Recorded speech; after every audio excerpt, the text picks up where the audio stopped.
السلام علیکم ورحمۃ اللہ، ایک مرتبہ پھر حاضر خدمت ہے۔ جی مفتی صاحب، اس کا اگر جواب آپ دے دیجیے۔ ڈاکٹر صاحب، سیدنا حضرت فاروق اعظم سیدنا عمر بن خطاب رضی اللہ تعالی عنہ صحابی رسول ہیں، خلیفۃ المسلمین ہیں، بے شک بدری بھی ہیں، بے شک، مہاجرین میں سے بھی ہیں، یقین۔ حضور کے وہ جانثار صحابی ہیں کہ جنہوں نے کبھی بھی نہ رسول اللہ سے بے وفائی نہیں کی اور حضور سے دور نہیں ہوئے، جان مال۔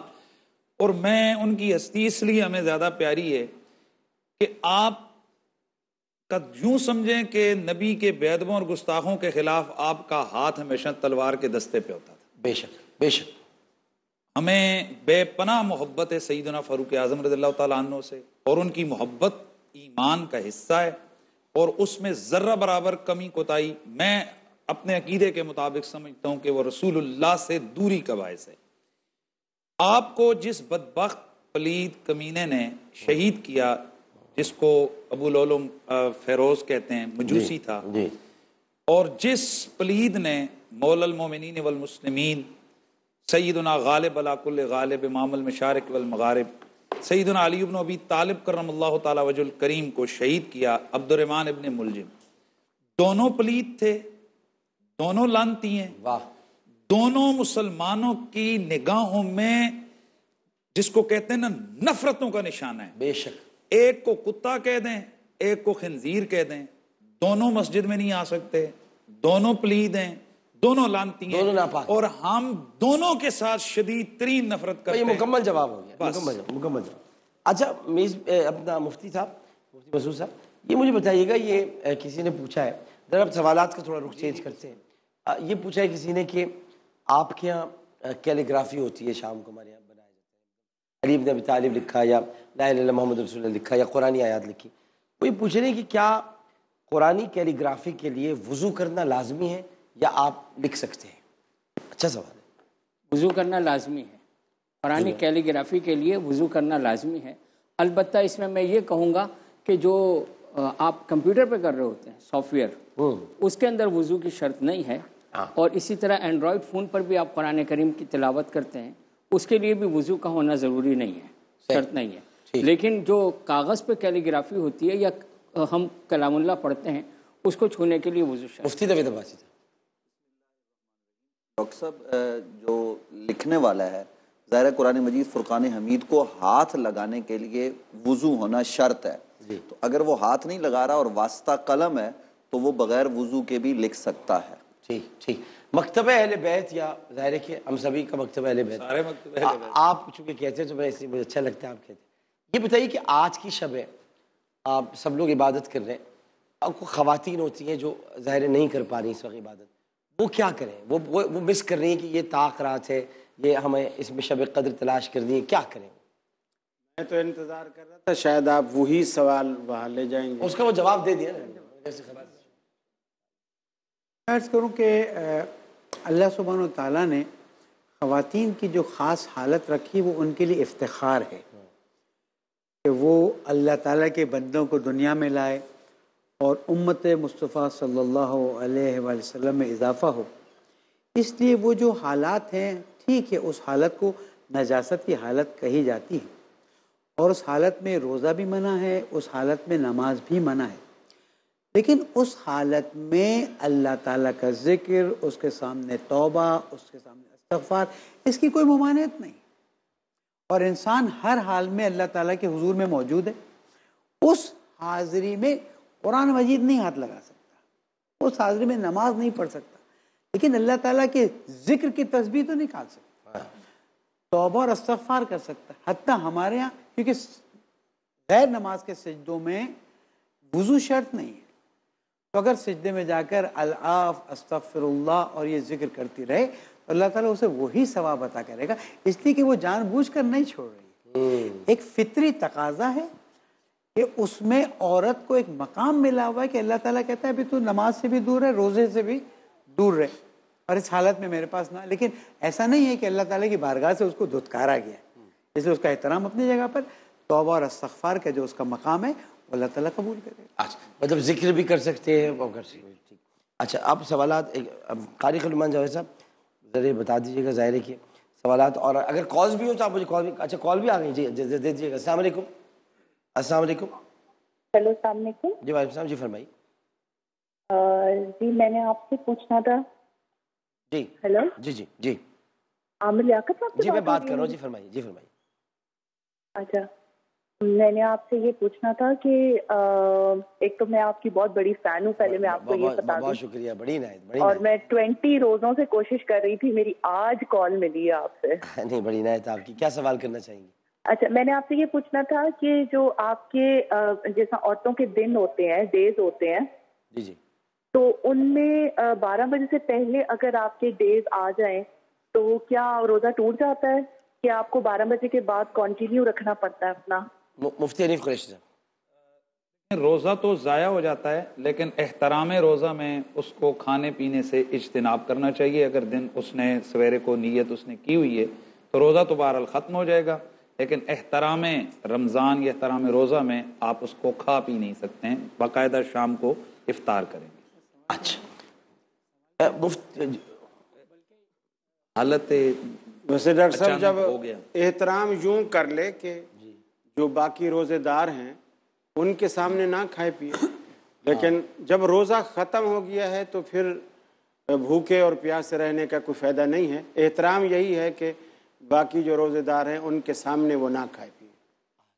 صاحب ایک عمومی اصول ہے جی جی کہ کسی کو اگر کسی شرعی عذر کی وجہ سے روزہ معاف ہے یا روزہ نہیں رکھ رہا ہے تو اس کے لیے حکم ہے کہ روزے داروں کے سامنے نہ کھائے، اور اگر اس نے کھلے عام کھایا تو فقہ جعفریہ کے لحاظ سے حد بھی اس پہ جاری ہو سکتی ہے۔ اس لیے اگر کسی وجہ سے روزہ نہیں ہے، صرف ہمارے ہاں ایک شرط ہے کہ وہ سفر کر کے واپس آیا اور ظہر میں اسے داخل ہونا تھا، ظہر سے تھوڑی دیر سے داخل ہوا، تو یہاں پر نہ وہ روزے کی حالت میں نہ وہ کھا سکتا ہے، مغرب تک اسے احترام کی حالت میں رہنا ہوگا۔ اس کے علاوہ کسی بھی حالت میں اگر روزہ نہیں ہے اس کے لیے تو وہ کھائے پیے، البتہ جیسے قاری صاحب نے فرمایا کہ اس کا احترام یہ کہ روزے داروں کے سامنے ہونا چاہیے۔ وجاہت علی صاحب نے سوال کیا ہے، تاریخ علماء جوائے صاحب، کہ حضرت علی رضی اللہ تعالیٰ عنہ کو کرم اللہ وجہ الکریم کیوں کہا جاتا ہے؟ اس لیے کہ وہ تھے ہی کرم اللہ رب العالمین نے انہیں عزت دے رکھی تھی، تو اس کا مطلب ہی یہی ہے وہ جن کو اللہ رب العالمین نے عزت دی ہے، وقار دیا ہے، تو جو وقار اور عزت کے قابل ہوتا ہے اسی کو کہا جاتا ہے۔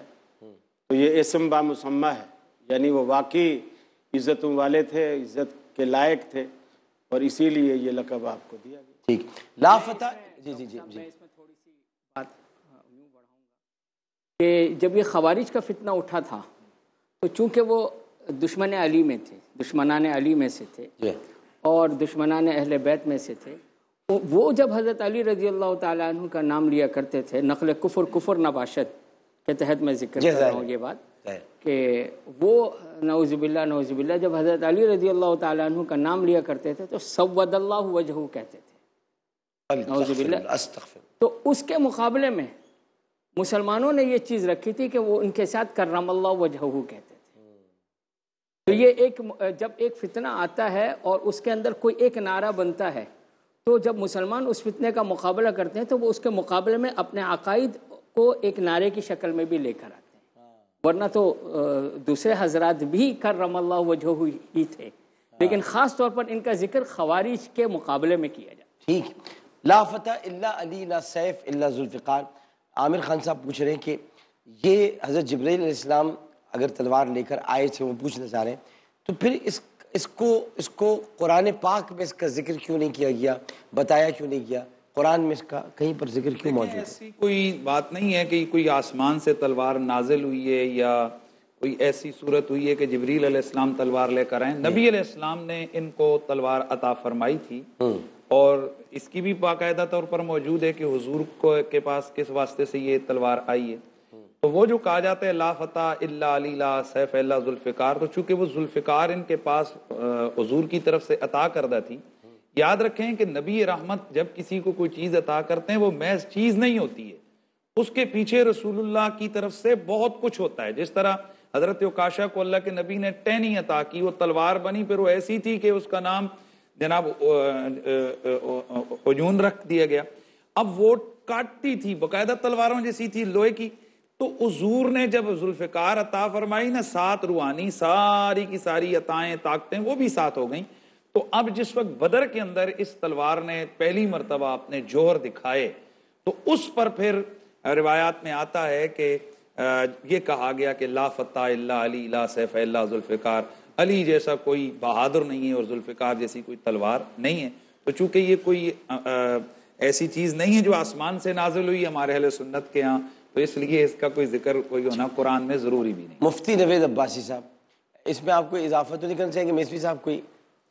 آپ وہ ظاہر ہے کہ مسلک کا فرق ہے. وہ آپ بتا دیں، ہمارے اپنا یہاں موقف بیان کر دیں. اچھا ہے، ورنہ عام طور پر اصول شروع سے 17 سال سے یہ رکھا ہے کہ ہر کوئی اپنا موقع صرف اتنا عرض کرتا چلوں کہ ہمارے یہاں ہے کہ جبرائیل علیہ السلام یہ ذوالفقار کو لے کر رسول اکرم صلی اللہ علیہ وسلم کے پاس آئے تھے اور کہا تھا کہ یہ مولا کائنات کو تحفہ دے دیں تاکہ جب تک ہے تب تک چلے. یہ مفتی نوید صاحب کہہ رہی ہیں کہ کرن آصف صاحبہ کا سوال ہے. کرن عارف، میں صبح فجر کی نماز 4:10 تک یعنی 4:10 تک پڑھ لیتی ہوں، پھر سحری ختم ہوتی ہے 4:30 کے آس پاس. تو کیا میں سحری ختم ہونے کے یعنی اس سے تھوڑی دیر پہلے پانی پی سکتی ہوں جبکہ میں نماز فجر ادا کر چکی ہوں؟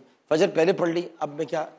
فجر کی نماز تو اولاً وقت کے ساتھ ہے. قرآن مجید فرقان حمید نے کہا ان الصلاۃ کانت علی المؤمنین کتابا موقوتا. تو نمازیں تو وقت پر فرض ہیں.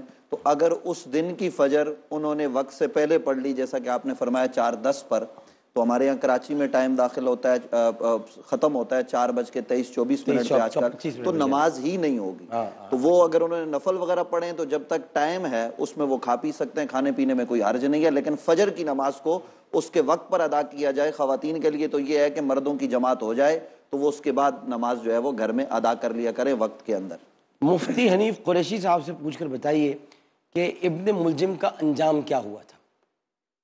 کل میں بیان ہو چکا کہ اس کو وہیں پر جو ہے نا قتل کر دیا گیا تھا، اور اس پہ مولا کائنات مولا علی پاک کرم اللہ وجہ الکریم کی وہ جو وصیت ہے کہ میرے قاتل کے ہاتھ پاؤں نہ کاٹے جائیں اور میرے قاتل کو ایک ضرب سے قتل کیا جائے. اب غور کریں، اتنا بڑا ملعون ہے یہ خبیث ابن ملجم، جس نے اس شخص کی جان لی ہے کہ جو مسلمانوں کے امیر بھی ہیں اور مومنوں کے آنکھ کا تارا بھی ہیں اور ظاہر علی المرتضی ہیں. اور آپ کے عدل و انصاف کو اس کو دیکھیے کہ غصے کے عالم میں بھی ظاہر ہے یہ ایک شدید نفرت اور غصے کا وقت ہے اس کے خلاف، لیکن مولا علی اپنے بیٹوں سے فرماتے ہیں کہ اس کو مسلح نہیں کرنا ہے، کیونکہ میرے نبی نے فرمایا تھا، آپ فرماتے ہیں کہ حضور نے منع فرمایا تھا کہ جانور کے بھی تم نے ہاتھ پاؤں نہیں کاٹنے. تو یہ ذرا غور کریں کہ کیا یہ اقدار عالیہ پر ہیں اخلاق کے، اور اللہ کی شریعت کی پابندی اور تقوی کے کس درجے پر یہ لوگ فائز ہیں کہ اپنے دشمن کے حوالے سے بھی وہ نہیں چاہتے ہیں کہ کوئی حد کو کراس کیا جائے. شاہزیب غفار صاحب کا سوال ہے مفتی مسعود صاحب، وہ پوچھ رہے کہ اگر قرآن پاک کے بہت زیادہ سجدے جو کہ قرآن پاک پڑھنے کے دوران وہ رہ گئے ہوں تو کیا وہ ہم نماز پڑھنے کے دوران سجدے ادا کر سکتے ہیں؟ وہ سجدے واجب ہی رہیں گے جب تک ان کو ادا نہ کر لیا جائے. اچھا، تو اگر تعین طور پر معلوم ہو کہ اس صورت کے اتنے سجدے رہ گئے تو تعین طور پر نیت کی جائے گی، ورنہ جیسے بہت ساری قضا نمازیں ہوتی ہیں اس کی نیت کر لی جاتی ہے کہ پہلا سجدہ جو مجھ پر واجب ہوا اس کو میں ادا کرتا ہوں. یہ عام طور پر حفظ کرنے والے بچوں کے ساتھ بہت ہوتا ہے بہت، لیکن وہ جب تک ادا نہ کیے جائیں گے اس وقت تک وہ ذمے میں باقی رہیں گے. انم انصاری کا سوال ہے مفتی نوید بھائی صاحب کہ عامر بھائی علماء کرام سے میرا سوال یہ، السلام علیکم وعلیکم السلام، میرا سوال یہ کہ اگر فرض نماز قضا ہو تو نفل نماز قبول نہیں ہوتی، کیا یہ بات درست ہے؟ نہیں، ایسا نہیں ہے. فرض نماز اگر قضا ہوگی کسی وجہ سے تو اس کو ادا کرنا پڑے گا، لیکن نوافل آپ ادا کر رہے ہیں، دیگر نیکیاں جو کر رہے ہیں تو ان کا اس سے کوئی تعلق نہیں ہے. وہ نیکیاں اپنی جگہ پر قائم ہیں، قبول کرنے والا اللہ کی ذات ہے. اور سجدوں کے حوالے سے میں یہ عرض کروں گا کہ جب تلاوت قرآن مجید کی جائے تو بہتر اور افضل یہی ہے کہ سجدہ اسی وقت کر لیا جائے. اچھا، یہ ایک سوال اور ہے مفتی صاحب، وہ یہ کہ آپ سے پوچھا گیا تو میں آپ کی طرف آ رہا ہوں، پھر ایک سوال آپ کے لیے قاری صاحب. وہ انہوں نے پوچھا ہے کہ یہ بتا دیجئے کہ یہ سوال یہ کہ اگر ہم روزے میں نماز نہیں پڑھتے اور ہم سے سوتے رہتے ہیں، کوئی ہے شاید ہوگا کسی کا ذکر ہے، تو کیا ہمارا روزہ ہو جاتا ہے؟ دیکھیں، ایک ہے کہ کسی فرض سے سبکدوش ہونا، ایک ہے اس کا اجر یا اس کا ثواب اور اس کی قبولیت. جی اس کی قبولیت، اجر اور ثواب یہ بندے اور خدا کے درمیان کا معاملہ ہے. وہ اللہ کو پتہ ہے کہ اس نے قبول کیا ہے یا نہیں کیا. ہم یہ فتویٰ نہیں دے سکتے کہ اس کو اس روزے کا ثواب ہوا ہی نہیں ہے، کیونکہ ثواب اور عذاب یہ اللہ دیتے ہیں. لیکن اس نے جو نماز کو ترک کیا تو نماز روزے سے بڑا فرض ہے. تو یقیناً ایک روزے کے دوران اس نے ایک بڑا گناہ کیا. تو بہرحال ویسے بھی نماز ترک کرنا گناہ ہے، لیکن روزہ رکھ کر رمضان کے مہینے میں اس سے اتنی بڑی جسارت ہوئی ہے تو یہ اس سے زیادہ بچنے کی ضرورت ہے. لیکن بہرحال روزہ ایسا نہیں ہے کہ بھئی اس کا روزہ نہیں ہوا کہ اس پہ قضا واجب آ گئی ہے. وہ عہدے سے یعنی فرض سے سبکدوش ہو گئے، روزہ اس کا ہو گیا، یعنی اس کی قضا یا وہ لازمی نہیں ہے. لیکن نماز ظاہر ہے یہ الگ سے اس کے لیے فرض ہے. شہباز ظفر صاحب، جی جی بڑے دل والے ہیں اور مجھے امید ہے کہ میری جسارت پر ناراض نہیں ہوں گے. میں ٹیکنیکلی طور پر ایک جو ہمارے ہاں مثال دی جاتی ہے وہ دوں گا کہ لیکیج بڑا ہے. اگر نماز چھوڑ دی روزے کے دوران تو یہ بڑا لیکیج اس نے کر دیا، تو شاید اس کو روزے کا فائدہ نہ ہو لیکن فرض سے سبکدوش ہو جائے گا. یہ بالکل ایسے ہی کہ میں نے گھر میں کمرے میں اے سی تو چلا دیا لیکن کھڑکیاں دروازے کھلے چھوڑ دیے. تو اے سی تو اپنی کولنگ کر رہا ہے لیکن وہ کولنگ محفوظ نہیں ہو رہی، اس سے میں مستفید نہیں ہو رہا. مطلب فرض ہے لیکن ظاہر ہے کہ وہ ٹھیک. ایک عرض میں بھی کر جی کیوں نہیں جزاک اللہ. چونکہ میں کافی دیر سے چپ بیٹھا، میں آپ ہی کے لیے سوال آ رہا تھا. جی اور جواب آ رہا تھا زبردستی، لیکن میں آپ بہت دینا، آپ اگر کوئی آپ کو کچھ آپ مجھے بہت بتا دیں. شدت سے روکا. اشارے تو آپ مجھے کرتے رہتے ہیں، اس میں بھی کرتے جزاک اللہ، اللہ عزت دے آپ کو. بس میں یہ عرض کرنا چاہ رہا تھا جیسے اللہ رب العالمین قیامت والے دن ترازو لگائے گا نا، ہماری نیکیاں اور بدیاں اللہ رب العالمین تولے گا، تو روزے کا اجر بھی رب العالمین ترازو میں ڈالے گا اور نماز کا گناہ بھی ڈالے گا. اور جیسا کہ مفتی صاحب نے کہا کہ یہ تو ہم کہہ سکتے ہیں کہ نماز زیادہ بڑا فریضہ ہے، روزے سے وہ زیادہ بڑا فریضہ ہے، تو ممکن ہے وہ گناہ کا وزن زیادہ بڑھ جائے تو پھر وہ نیکی اوپر اٹھ جائے. تو اس لیے یہ پلڑے برابر نہ کرو، نیکی والے پلڑے کو بھاری کرو. اور وہ جب ہی ہوگا کہ وہ روزہ بھی رکھے، نماز بھی پڑھے، ذکر اذکار. جو روزے کا مقصد بھوکا اور پیاسا رہنا نہیں ہے. ایک لعلکم تتقون کا جو تقاضا ہے وہ نماز کے بغیر ممکن ہی نہیں ہے. ٹھیک. اچھا یہ بھی ایک جلدی جلدی بتا دیں پھر کہ پالتو جانور کے اگر گھر میں ہو، کمرے میں ہو، یہ آپ ہی کے لیے آ رہا تھا سوال، وہ پوچھے کہ اس میں نماز ہو جاتی ہے اس کمرے میں اگر کوئی کتے وغیرہ نہ ہوں؟ اچھا کتے نہ ہوں، اگر بلیاں پھر رہی ہیں کوئی حرج نہیں، طوطا وغیرہ، اور کوئی چوہا نکل کے بھاگ گیا ہے تو بھی کوئی حرج نہیں. وہ تو پھر صفائی کا انتظام اس میں آتی ہے. چلیں ایک آگئی بات آ گئی ہے، ہمارا ایک میسج چلیں، بہت بڑا ایک پیغام ہی ہوتا ہے. رمضان میں ہی ماشاءاللہ چینلز کے اوپر بھی موقع ملتا ہے اور رمضان میں ہی لوگ زیادہ دیکھتے بھی ہیں دین کی طرف. تو میں آج اس 21ویں شب، اللہ کرے لیلۃ القدر ہو اور مولا علی کی شہادت کی شب ہے، میں اپنے سننے والوں سے گزارش کروں گا کہ ہم مسلمان ہیں، اور مسلمان اس کو کہتے ہیں یہ تسلیم سے جو اللہ اور رسول کے آرڈرز کے سامنے سر جھکا لے، وہ کیوں چوں چنا اس میں نہ پڑے. ہمیں حکم ہو گیا کہ یہ کرو تو کرنا ہے، نہ کرو تو نہیں کرنا ہے. ہمارے ایسے بہت سارے مسلمان ہیں جنہوں نے گھروں میں شوقیہ کتے پالے ہوئے ہیں. میری گزارش ہے کہ ہمارے نبی نے اس عمل کو سخت ناپسند فرمایا. اگر باہر رکھے، میں عرض کر رہا ہوں، سخت ناپسند فرمایا. ایک انسان کی شان یہ نہیں ہے کہ وہ کتوں کو نہلائے. دیکھیں، اپنی جوتیاں بھی نوکروں سے صاف کروائیں گے، گاڑیاں بھی نوکروں سے کروائیں گے، لیکن کیا ہے، من اعرض عن ذکری فإن لہ معیشۃ ضنکا. خدا کے ذکر سے جب ہم منہ پھیرتے ہیں پھر کتے نہلانے خود خوش ہوتے ہیں کہ ہم کتے نہلا رہے ہیں، کتے کو واک کروا رہے ہیں، کتے کا لعاب جسم سے کپڑوں سے لگ رہا ہے. تو ہمارے نبی نے اس حد تک فرمایا کہ جس گھر کے اندر کتا ہوگا اس گھر کے اندر رحمت کے فرشتے داخل نہیں ہوں گے، الا یہ کہ آپ کسی ایسی جگہ پر ہیں جہاں پر آپ کی حفاظت کے لیے کتا پالنا ہے. اس کتے کو بھی گھر میں نہیں رکھیں، اس کتے کو الگ سے، جس طرح کتا کوٹھڑی ہوتی ہے، الگ سے کسی جگہ کوئی بنا کر اس جگہ اس کو رکھیں. اور اگر شکار کے بغیر کوئی گزارا نہیں ہے، شکار جس طرح جنگلوں میں دیہاتوں میں لوگ رہتے ہیں اور شکار کے ذریعے سے ان کا گزر وقت ہے، اس کے لیے بھی وہ سدھایا ہوا کتا رکھ سکتے ہیں. لیکن یہ جو آج کل فلانی نسل کا کتا، میں کل دیکھ رہا تھا جی، ایک صاحب بڑے فخر سے کہہ رہے تھے کہ میں نے 50 لاکھ روپے کا کتا خریدا ہے.